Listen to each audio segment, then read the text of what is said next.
Bonsoir à tous, bienvenue dans Question Directe sur ATV Guadeloupe. Notre invité ce soir, Nico Italique. Bonsoir. Bonsoir. On va revenir sur le premier tour de la présidentielle, Oui. Nico Italique. C'est pas très glorieux aujourd'hui d'être socialiste en Guadeloupe. Je crois que c'est un échec collectif, c'est Votre vrai. candidat est devancé même par le Front National en Guadeloupe. Malheureusement, c'est vrai, même Oui. si nos voix sont réparties sur Hamon, sur Mélenchon, sur Macron et sur l'abstention. Nous étions, comme on dit, un peu au pillage. On ne peut Ouais. pas arithmétiquement juger nos voix comme étant notre potentiel, c'est À clair. qui la faute aujourd'hui? À cette fédération socialiste qui est complètement désorganisée depuis plusieurs années, depuis plusieurs mois en Guadeloupe? Elle a sa part de Oui. responsabilité. Elle n'a pas fait campagne comme il le fallait. Oui. J'aime bien dire, cette campagne a été malmenée. Malmenée parce que mal conduite et malmenée parce qu'effectivement, au niveau national, les trahisons, les croche-pattes et tout ça, c'était franchement laid. Au niveau national, restons sur la Guadeloupe, Oui. au niveau local, c'était Alors pas au niveau mieux. local, c'est simple. C'était pas mieux. Au niveau local, Oui. c'est simple. C'est vrai que la fédération n'a pas conduit de campagne dignement. Oui. Et ça ne ressemble pas à une campagne qui s'est passée là. Et c'est franchement indigne.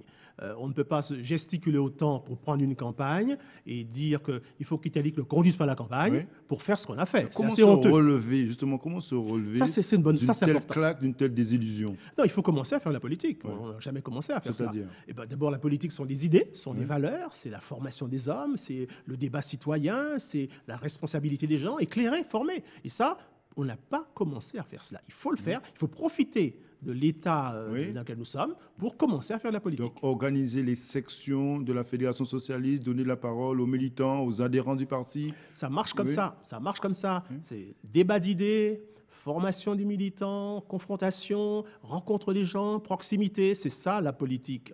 Ce n'est pas, le chef d'en haut Ouais. qui a une carrière. Donc, vous nous dites ce soir que le leader ou les leaders de la Fédération socialiste ont tué le parti?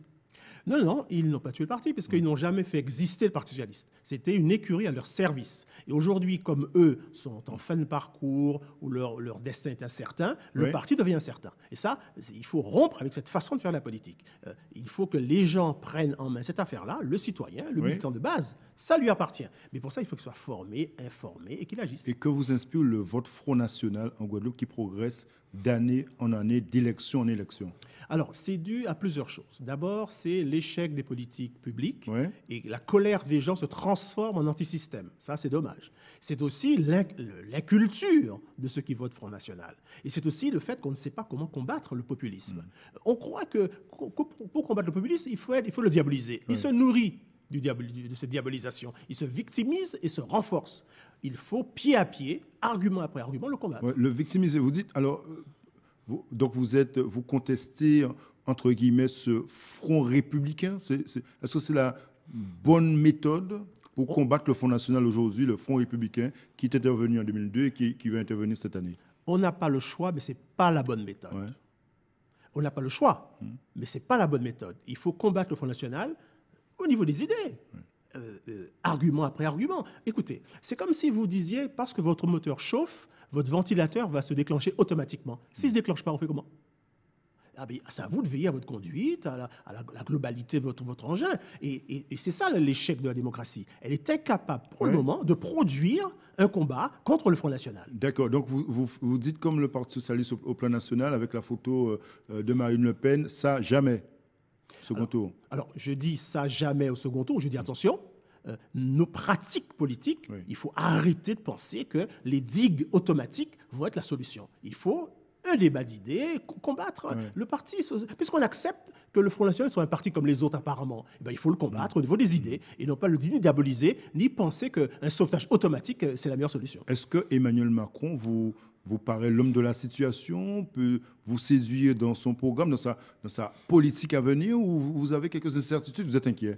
J'ai beaucoup d'incertitudes Ouais. parce que moi je pense que c'est mon adversaire. Macron, pour moi, c'est un adversaire politique. Ouais. Il est de droite. Moi, je suis socialiste. Pour vous, ce n'est pas un homme de gauche, Ah non. Macron? Non, Non, il c'est ne connu. représente pas la gauche. Non, non, c'est connu. Non. C'est connu, je vous dis, c'est connu. Oui. Hein, on raconte des histoires, c'est de l'habillage. Mais quand on est pour la TVA, on est contre les collectivités territoriales, on veut supprimer l'ISF, bon, tout ça, non, on est de droite, c'est clair. Bon, il n'y a pas de honte à être de droite quand même. Hein. Bon, mais Donc- on est de droite, il faut s'assumer. Donc, vous voterez malgré tout Emmanuel Macron au second tour? Oui, parce que je n'ai pas le choix aujourd'hui, en sachant que mon vrai combat, c'est le combat idée contre le front. Mais aujourd'hui, aujourd'hui, je n'ai pas le choix. Et je vais le faire clairement, sans ambiguïté. Quel doit être le prochain combat, la prochaine bataille des socialistes? Est-ce que c'est, à l'image des Républicains, s'attaquer déjà, se projeter vers les législatives pour éventuellement provoquer une sorte de cohabitation, de coalition?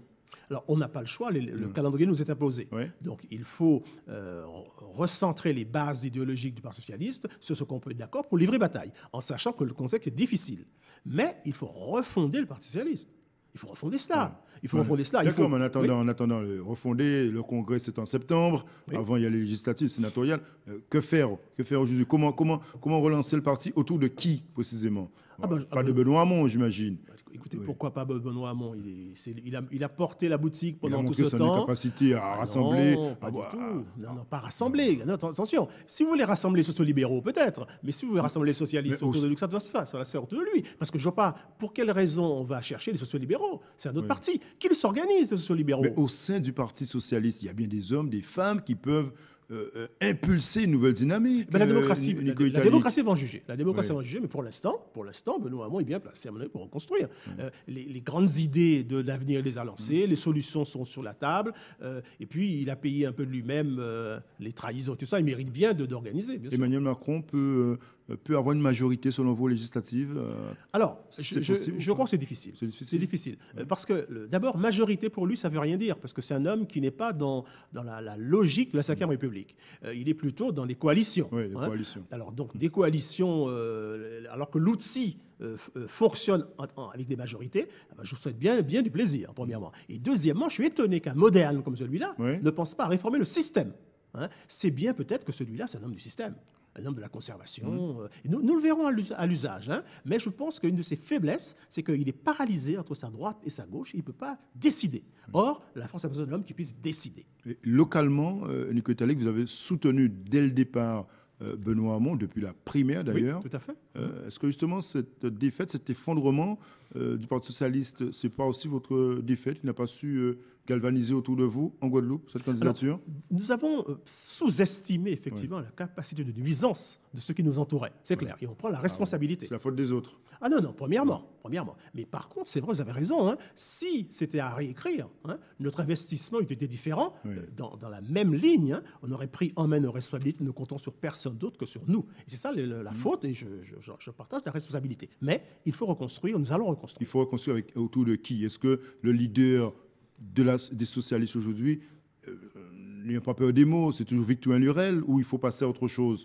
Mais je pense que lui-même veut passer à autre chose, puisqu'aujourd'hui, il gère sa carrière, pour le dire simplement. Victorien, à mon avis, je n'ai pas entendu de lui d'ambition de reconstruction. Est-ce qu'il est Brudès, c'est encore l'homme de la situation pour diriger la Fédération socialiste? Ce sont des questions importantes que les militants se posent. Il est évident que non. Il faut tout reconstruire. On ne reconstruit pas avec le passé. Il faut reconstruire avec l'avenir. Et vous, c'est l'avenir? Emmanuel Ravi. Vous représentez l'avenir, Emmanuel Ravi. La Fédération socialiste? Mes idées sont l'avenir, c'est clair. Emmanuel Ravi, c'est l'avenir. Mehdi Keïta, c'est l'avenir. Citadel, c'est l'avenir. Césarin, c'est l'avenir. Vous nous citez tous vos amis, on a compris, de la Fédération socialiste. C'est l'avenir. On peut compter sur eux. On peut compter sur eux parce que eux, ils sont fidèles à leurs idéaux. Ils ont tenu pendant la période cyclonique de ce parti. On pourra bâtir et fonder avec eux. Merci d'être venu, Nico Italique. Je vous en prie. Ce soir dans Question Directe sur ATV. Merci à vous de nous avoir suivis. Bonne soirée. À demain.